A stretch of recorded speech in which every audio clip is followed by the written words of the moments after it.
Bonjour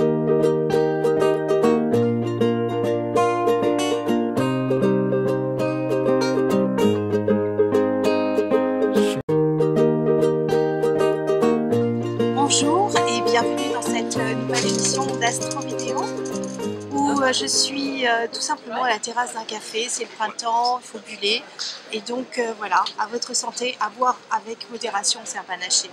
Mais c'est bien un panaché quand il fait chaud. On va parler des aspects astrologiques de ce 8 mai 2016 avec des aspects magnifiques.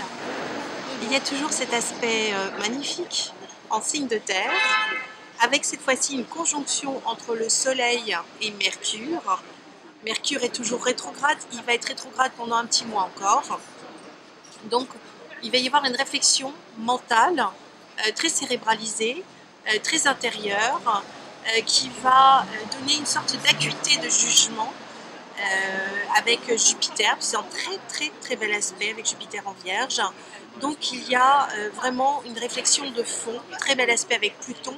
Pluton dans le signe du Capricorne, en bon aspect avec Jupiter qui est dans le signe de la Vierge. Et le maître de la Vierge c'est Mercure, et justement Mercure est à côté du Soleil dans le signe de Taureau en bon aspect avec Pluton. Voilà, on a ce joli triangle en signe de terre.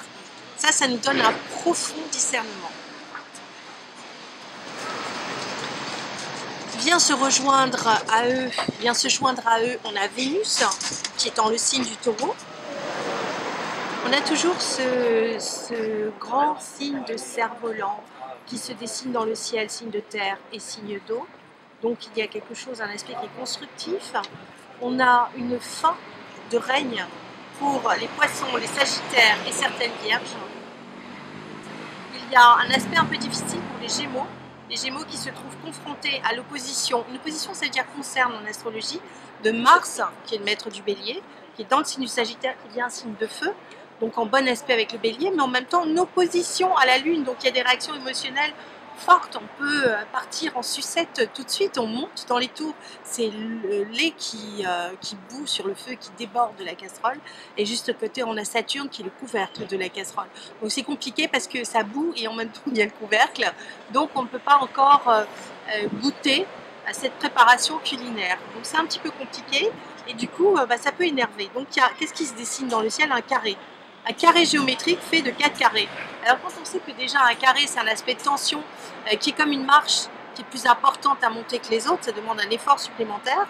Donc au niveau émotionnel, on peut se battre contre la justice, se battre contre la loi, manquer de discernement parce qu'on veut aller trop vite et qu'on a des réactions émotionnelles.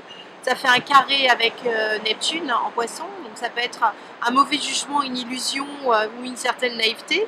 Neptune elle-même en mauvais aspect avec Saturne qui la bloque et Mars qui lui donne une impulsion de folie. Ça peut être la fuite dans des paradis artificiels aussi. Et puis tout ça, Saturne et Mars font un carré à Jupiter, donc on est hors cadre légal. Donc on a ça d'une part. Et d'autre part, on a ce joli triangle avec Pluton qui nous dit, ben voilà, si vous réfléchissez un peu, si vous prenez du recul, si vous envisagez les choses différemment, eh ben peut-être qu'il y a une très grande réussite qui vous attend, avec une chance, une débrouillardise, une intuition. Sortez vos antennes. Vous êtes bloqué, il y a forcément une solution. Il y a toujours une boîte à outils qui vient avec le problème. Sur ce, je vous souhaite une très belle journée. Je vous dis à demain. Prochaine astro vidéo. Au revoir les petits amis.